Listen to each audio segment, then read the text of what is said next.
Hola, ¿qué tal? ¿Cómo estás? Como todos los martes estamos aquí en Saludarte. Se transmite a través de la 92.5 MHz FM Signos o también a través de la página web www.fmsignos.com.ar. Tuvimos un acontecimiento científico muy importante. Se ha realizado una cirugía, una neurocirugía de avanzada en un hospital público de nuestro país. Algo muy importante.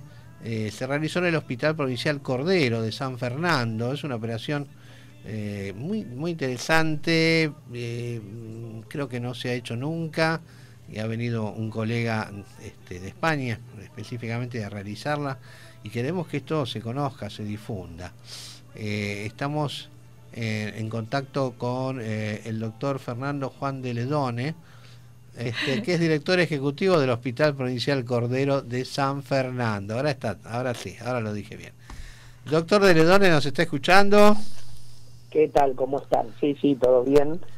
Sí, es Juan Francisco en realidad mi nombre. Juan Francisco de Ledone, ahí está. Exactamente. Ahí está, ahora lo dijimos bien. ¿Cómo están? Un gusto saludarlo, doctor, desde acá de la Radio FM Signos, la doctora Carmen Vázquez y yo lo saludamos y nos gustaría que nos cuente un poquito de qué se trata esta operación que creo que no sé si no se ha hecho nunca en nuestro país. No, sí, más o menos, sí, en Sudamérica fue la primera que se hizo de estas características puntuales, que fue una neurocirugía con un paciente despierto. Ajá. Eso no es novedoso, pero sí mapeando los centros de emociones del cerebro. A ver, cuéntenos un poquito. ¿Qué quiere decir? Sí. Exacto. Nosotros hicimos ya previamente, y se ha hecho en Argentina, en distintos centros de complejidad, neurocirugías donde el paciente se operaba estando despierto. ¿Qué quiere decir? Durante la cirugía se abría el cráneo y durante la cirugía, generalmente son cirugías oncológicas por algún tumor. Ajá. Durante la cirugía el paciente estando despierto se le iban haciendo preguntas o se le iban mostrando imágenes o preguntando o haciendo que mueva alguna extremidad o viendo qué sensación tenía.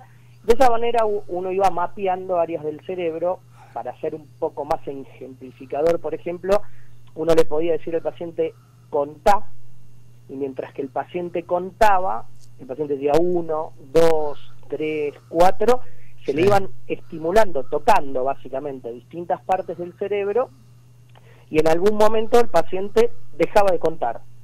Entonces, y cuando se dejaba de estimular ese área, el paciente seguía 5, 6, 7, entonces nosotros ahí localizábamos puntualmente que esa era un área importante, por ejemplo, para contar. Lo estoy diciendo en forma muy poco científica, ¿no? No, está bien. Para los oyentes que lo entiendan, está muy bien. Sí. Exactamente, es decir, uno de esa manera le decía, move la mano, y cuando estimulaba y tocaba una parte del cerebro que tenía que ver con la movilidad de la mano se detenía.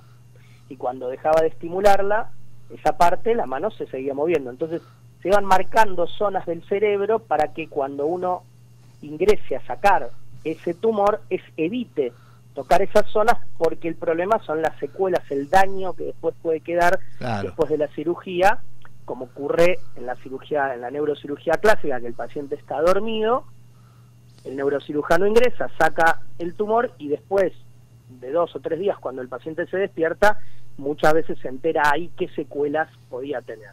De esta manera, el paciente ya baja despierto del quirófano y ya baja sin ningún tipo de, con o sin secuelas, pero son mínimas y uno las va mapeando en el medio de la cirugía. Bien. Eso es una cirugía awake surgery, se llaman, son cirugías neurocirugías con paciente despierto, que eso nosotros lo habíamos hecho previamente y se hace. Bien. La particularidad que tuvo este procedimiento fue que sí, como bien dijiste, vino Jesús, que es un neurocirujano muy conocido, es español, ahora está en Francia hace unos años. Esto se logró entre el equipo el equipo del Hospital de San Fernando y el equipo del Hospital de Rosario, el Hospital Privado de Rosario, que hacen neurocirugías con nosotros frecuentemente. La diferencia que hubo acá es que el tumor estaba en un área que digamos, clásicamente se consideran inoperables, pues son áreas del cerebro donde están todo lo que es el área del lenguaje y las emociones. Digamos, todo lo que es el sentimiento de tristeza, de alegría, son tumores que si uno los opera en una vida convencional, el paciente después queda sin poder tener ningún tipo de relación social, laboral, familiar, afectiva. Bueno, tremendo. Entonces, de esta manera, lo que se hace con un software de inteligencia artificial y preparando al paciente donde va durante varios tiempos, o sea, igual que la cirugía despierta, no cualquiera puede someterse a estos procedimientos, tiene una preparación previa con neuropsicólogos, con neurofisiólogos, con los neurocirujanos, pues no es sencillo estar despierto y que a uno le estén operando literalmente un tumor en el cerebro. Puntualmente con lo que se hizo acá es, al paciente previamente se le mostraban unos avatares, unos rostros, donde él iba identificando emociones de distinta índole, y acá durante la cirugía, además de toda la parte motora y sensitiva que se hablaba antes, se le pasaban estas imágenes para ir localizando en el cerebro los centros donde el paciente identifica la ira, identifica la alegría, o sea, se hizo todo un mapeo emocional en el intraoperatorio para poder hacer la resección, para poder sacar el tumor de alguna manera. Sí.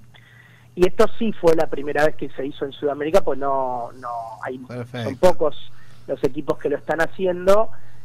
Y nada, básicamente nosotros... A ver, doctor, este colega, bueno, que ha venido de España, tuvo una actividad docente, es decir que, digamos, en otras operaciones similares, ¿podrían ocuparse los cirujanos argentinos de hacerlo?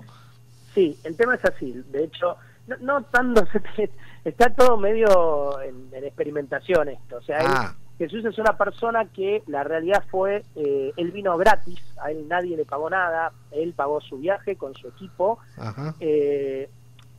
Estos no son pacientes que se encuentren, por suerte, ¿no? Fácilmente, digamos, no hay una gran cantidad de prevalencia de estas enfermedades en el mundo, entonces la realidad es que acá ocurrió que había un chico de 17 años, que era este chico, de bajos recursos, venía con ya me parecía, la mitad de su cuerpo tenía problemas sensitivos y motores, tenía convulsiones, estaba con bastante sintomatología, y con este tumor ubicado ahí, nos conectamos con Jesús, y Jesús, en cuanto vio el caso, él dijo automáticamente, vamos y lo operamos allá.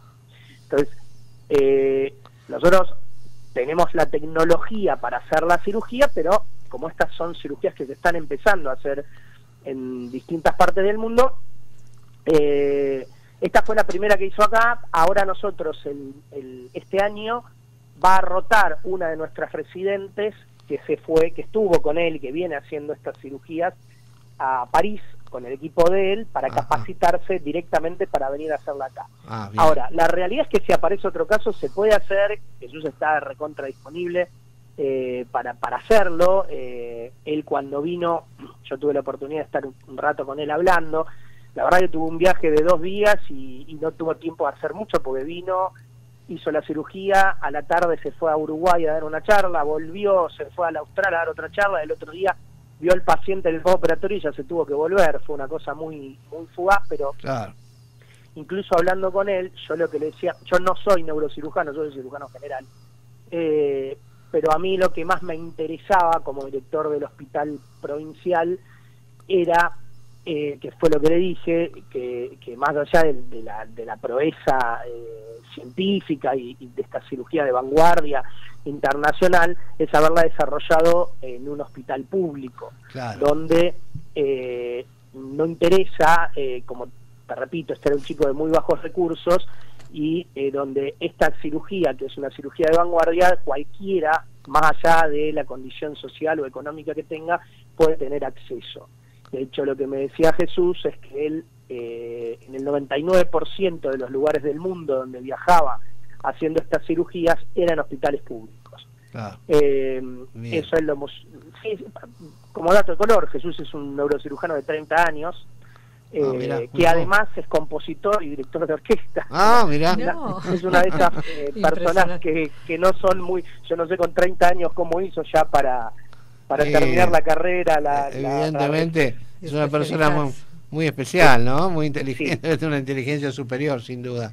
Y de hecho muy sensible, porque cuando tuvimos esta discusión de que yo le decía lo importante que es poder hacer esto en un hospital público y que todo el mundo tenga acceso, de hecho se emocionó demasiado, se le piantaron algunas lágrimas. Mirá. Una persona muy sensible fuera de lo brillante que es, ¿no? A nivel científico. Así que fue una muy linda experiencia. Pero qué interesante. ¿Y él dónde trabaja? ¿En España? ¿En dónde está él? No, mira, él está ahora puntualmente en París, está desarrollando todo esto. No sé bien en dónde, porque creo que me nombró 6 o 7 lugares diferentes que está migrando donde haya un caso, básicamente. Está bien. No solo puntualmente de esto, él hace lo que se llama cirugía a la carta, es decir, cuando aparece un tumor en un área del cerebro que quizás fuera inoperable, o clásicamente fuera inoperable, él con estos software y con este tipo de mapeo que hace durante la cirugía con un paciente despierto, puede operarla. Muchas veces él contaba que la idea no era sacar todo el tumor, muchas veces no se logra eso, pero se hace una reducción tumoral muy importante, porque y eso quizás prolonga muchísimo la esperanza de vida, porque él lo que pone en juego es si sacar todo el tumor va a dejar a una persona con una calidad de vida terrible o inaceptable, por ahí no vale la pena. Entonces con este tipo de mapeos saben cuándo frenar, básicamente. Eso es lo importante, es decir, porque el paciente dormido uno saca el tumor y después se entera que lo que quedó era una persona que por ahí no tenía una calidad de vida, o si hubiera sabido desde antes, por ahí no hubiera decidido quedar con esa calidad de vida. Y esto es lo que cambia es muchísimo esa perspectiva desde la neurocirugía. Sí, está muy bueno, sí. Pero qué interesante, ¿eh? La verdad que sí, hace honor a su nombre. Ahora, el caso de este chico, ¿la evolución fue normal, fue buena? ¿Cómo está? No, es increíble. Se fue creo que 40, bueno, lo tuvimos un poco más de tiempo por ser un caso muy particular. Creo que a las 48 horas estaba en condiciones de irse de alta. Se le dio el alta al 4.º día, si no me equivoco, ya va a 2 controles y está evolucionando perfecto, digamos. Tanto la cirugía como el postoperatorio. Todavía falta un poco, ellos calculaban 2 meses para poder empezar a ver si había alguna regresión franca de la sintomatología, que no siga progresando, pero bueno, la verdad es que está todo yendo como se había programado, no hubo ningún tipo de altercado, ninguna situación fuera de la que se esperaba. Acá tengo que Martín Fernández encabezó una cirugía con esta misma técnica en Barcelona, ¿no? Sí. Una mujer de 44 años de un tumor cerebral. En general los tumores cerebrales son, entre comillas, benignos, ¿no? Pero el problema es que empiezan a crecer y destruir zonas nobles. Cerebro, claro, no. Sí, tienen por un lado, ojo, no todos, bueno, sabemos que no, pero bueno, no, digamos, el protocolo, hasta donde yo entiendo que manejan es indiferente si el tumor es maligno o benigno. Sí, el problema generalmente con los tumores cerebrales es lo que llamamos el efecto de masa, que sea malo o sea bueno, cuando crece el cráneo no puede distenderse, por lo tanto, hablando en criollo, se aplasta el cerebro contra el mismo cráneo, y eso, bueno, genera un montón de sintomatología, y con esto sí se reduce masa tumoral, pero muchos de estos pacientes después, bueno, siguen con su tratamiento de radioterapia o de quimioterapia o de lo que fuere. Pero bueno, fue una experiencia linda haberla podido realizar en un hospital público, haber conocido a Jesús y haber, al margen de pues realmente uno lo cuenta pero cuando uno ve lo que fue hacer eso y ve los videos, parece una película futurista, o sea, parece realmente una persona despierta, con el cráneo abierto, a la cual le hacen preguntas, y mientras que alguien le está operando el cerebro abierto, literalmente está hablando, interactuando. Tremendo, es una cosa... Sí, acá ¿No le asustó al paciente el pensar en una cirugía despierto?